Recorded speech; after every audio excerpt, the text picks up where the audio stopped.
नमस्कार, मेरा नाम डॉक्टर मीरा पाठक है। मैं एमबीबीएस एमएस गायनी हूँ। पूरे विश्व में मे 25 वर्ल्ड थायराइड डे के रूप में मनाया जाता है। ये इसलिए मनाया जाता है ताकि लोगों में थायराइड डिसऑर्डर्स के प्रति जागरूकता बढ़े। अगर हम इंडियन पॉपुलेशन की बात करें तो भारतीयों में 11% लोगों में थायराइड डिसऑर्डर्स होते हैं। ये बीमारी महिलाओं में पुरुषों के मुकाबले ज़्यादा होती है और 10 में से एक महिला में थायराइड डिसऑर्डर होता है। ये बीमारी महिलाओं में जनरली मेंस्ट्रुअल इरेगुलरिटीज़ और इनफर्टिलिटी के रूप में दिखाई देती है। यदि ये प्रेगनेंसी के अंदर अनडायग्नोस्ड और अनमैनेज्ड रह जाए तो ये प्रेगनेंसी में माँ और बच्चे दोनों के लिए कॉम्प्लिकेशंस क्रिएट कर सकती है। आइए जानते हैं कि थायराइड डिसऑर्डर्स का माँ और बच्चे के ऊपर क्या असर पड़ता है प्रेगनेंसी के दौरान।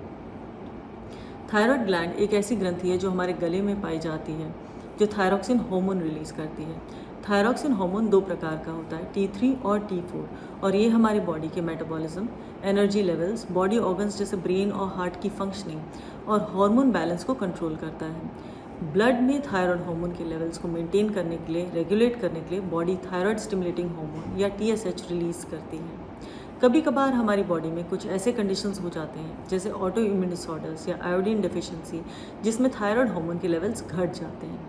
रिस्पॉन्स में कंपनसेटरी रूप में TSH के लेवल्स बढ़ जाते हैं और ऐसे कंडीशन को हाइपोथायरॉइडिज्म कहा जाता है। कभी कभार हमारी बॉडी में इसी के विपरीत कुछ डिसीजेज हो जाते हैं जैसे ग्रेव्स डिसीज, जिसमें थायराइड हार्मोन के लेवल्स अब बढ़ जाते हैं। रिस्पॉन्स में TSH के लेवल्स कंपनसेशन में घट जाते हैं और ऐसे कंडीशन को हाइपरथायरॉइडिज्म कहा जाता है। दोनों ही डिसऑर्डर्स अगर अनडायग्नोस्ड अनमैनेज रह जाएं प्रेगनेंसी के दौरान तो माँ और बच्चे दोनों में कॉम्प्लिकेशंस होने की संभावना बढ़ जाती है। अगर देखा जाए तो प्रेगनेंसी एक ऐसी स्टेट है जिसमें नॉर्मली थायराइड हार्मोन के लेवल्स फ्लक्चुएट करते हैं।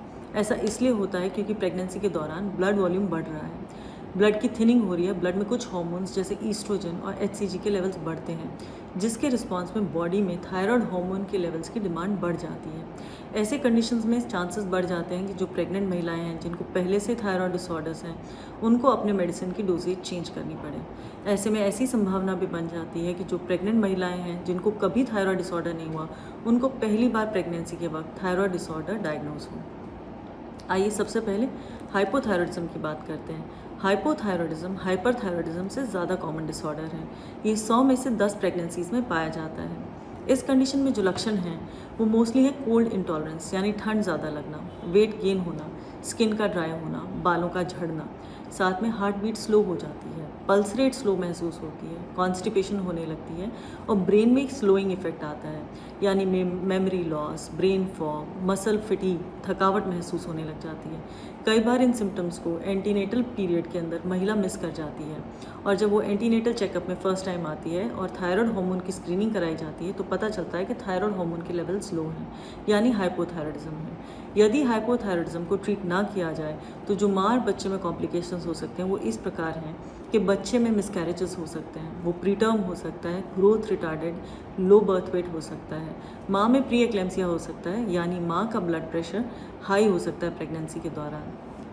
क्योंकि थायराइड हार्मोन एक ऐसा हार्मोन है जो बच्चे के ब्रेन डेवलपमेंट और नर्वस सिस्टम के विकास में काम आता है, तो जब हाइपरथायरॉइडिज्म होता है माँ में तो ऐसे बच्चे जब पैदा होते हैं उनका स्लो साइकोमोटर डेवलपमेंट होता है, डिलेड माइलस्टोन्स होते हैं, यानी देर से बोलना और चलना शुरू करते हैं, और उनका लो IQ होता है, एवरेज से स्लो परफॉर्मेंस होती है क्लास के अंदर। अब अगर इस कंडीशन की ट्रीटमेंट की बात करें तो इसके लिए एक दवाई दी जाती है जिसका नाम होता है लीवोथायरॉक्सिन। लीवोथायरॉक्सिन का डोजेज माँ के TSH लेवल्स पे डिपेंड करता है। इस दवाई को टिपिकली सुबह बिफोर ब्रेकफास्ट खाली पेट लिया जाता है और इसके लेने के बाद भी 45 मिनट तक खाली पेट ही रहा जाता है। इसके साथ इस चीज़ को सुनिश्चित किया जाता है कि अगर और सप्लीमेंट्स लेने हैं प्रेगनेंसी के जैसे आयरन, कैल्शियम या विटामिन, तो उनको इस दवाई के 3 से 4 घंटे के बाद ही लिया जाए ताकि इस दवाई की एब्जॉर्प्शन अच्छे से हो सके। इसके साथ साथ ब्लड के अंदर थायराइड हार्मोन के लेवल्स की मॉनिटरिंग की जाती है। T3, T4 और TSH के लेवल्स मॉनिटर किए जाते हैं हर 4 to 6 वीक्स पे ताकि इस दवाई की डोजेज को मेंटेन किया जा सके।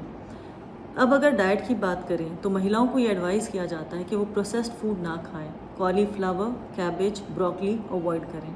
खाएं तो आयोडाइज्ड सॉल्ट खाएं, ऐसा खाना खाएं जिसमें जिंक और सेलेनियम की मात्रा हाई है, जैसे eggs, pulses, legumes, rajma, chole, काला चना और पीस खाए जाएं।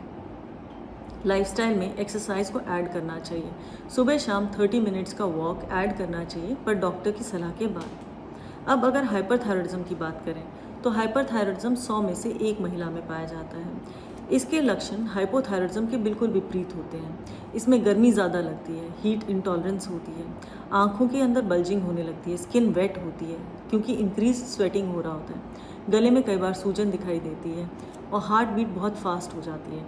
इनफैक्ट हार्ट बीट सुनाई देने लग जाती है पैल्पिटेशंस के रूप में, डायरिया हो जाता है, ब्रेन में नर्वसनेस, एंग्जाइटी, नींद कम आना, इंसोम्निया होने लग जाता है और वज़न नहीं बढ़ता है, वेट लॉस होने लग जाता है। अगेन कई बार महिलाएं इन लक्षण को भी मिस कर जाती हैं और अगेन डायग्नोसिस तब होता है जब एंटीनेटल चेकअप के दौरान पाया जाता है कि थायराइड हार्मोन के लेवल्स हाई हो गए हैं, यानी हाइपरथायरॉयडिज्म है। ऐसे कंडीशन में अगर हाइपरथायरॉयडिज्म को ट्रीट ना किया जाए तो जो कॉम्प्लिकेशंस माँ और बच्चे में होते हैं वो हाइपोथायरॉयडिज्म से काफ़ी मिले जुले होते हैं। इनमें भी मिसकैरेजेस होने की संभावना, pre term labour, low birth weight, growth retarded बच्चे होने की संभावना बढ़ जाती है। साथ ही ये संभावना भी बढ़ जाती है कि जब बच्चा पैदा होता है तो उसके अंदर कोई thyroid disorder at birth present हो सकता है। माँ में प्री एक्लेम्सिया यानी high blood pressure during pregnancy के चांसेस बढ़ जाते हैं। अब अगर इस कंडीशन की ट्रीटमेंट की बात करें तो फर्स्ट ट्राइमेस्टर में इसके अंदर जो दवाई दी जाती है उसका नाम है प्रोपाइल थायोरेसल। सेकेंड ट्राइमेस्टर ऑनवर्ड्स दवाई मेथिमेजोल को ऐड किया जा सकता है। इसके अंदर ये चीज़ का ध्यान रखना होता है कि जो मरीज़ पहले से मेथिमेजोल ले रहे हैं वो अपने पहले 3 महीने इस दवाई को छोड़ के प्रोपाइल थायरोसिल शुरू करें, क्योंकि मेथिमेजोल बच्चे में बर्थ डिफेक्ट्स कर सकता है। दूसरी चीज़ ये होती है कि जो मरीज़ पहले से ही प्रेगनेंसी से पहले से रेडियो एक्टिव आयोडीन ले रहे हैं हाइपरथायरॉयडिज्म को ट्रीट करने के लिए, वो इस दवाई को कम से कम 4 महीने कंसेप्शन से पहले यानी बच्चा पेट में पड़े उससे पहले स्टॉप कर दें, ताकि बच्चे में कोई बर्थ डिफेक्ट्स ना आए। साथ ही साथ ब्लड लेवल्स T3, T4 और TSH के मॉनिटर किए जाते हैं ताकि दवाई की डोजेज को टाइट्रेट किया जा सके। अब अगर मोड ऑफ डिलीवरी की बात करें तो इन मरीजों में नॉर्मल वेजाइनल डिलीवरी पॉसिबल है। थायराइड डिसऑर्डर कोई कंडीशन नहीं है सिजेरियन सेक्शन के लिए पर सिजेरियन सेक्शन तब कंसिडर किया जा सकता है जब थायराइड डिसऑर्डर के साथ कोई और कॉम्प्लिकेशन हो, जैसे मल्टीपल प्रेगनेंसीज या फिर बाद में हाई ब्लड प्रेशर होना या फिर ऐसी कंडीशंस जिसमें बच्चे को डिस्ट्रेस हो रहा है। इस तरह से अगर प्रेगनेंसी के दौरान सही समय पे एंटीनेटल चेकअप्स, ब्लड टेस्ट्स और ट्रीटमेंट लिया जाए तो एक हेल्दी प्रेगनेंसी इंश्योर की जा सकती है और माँ और बच्चे दोनों हेल्दी रह सकते हैं।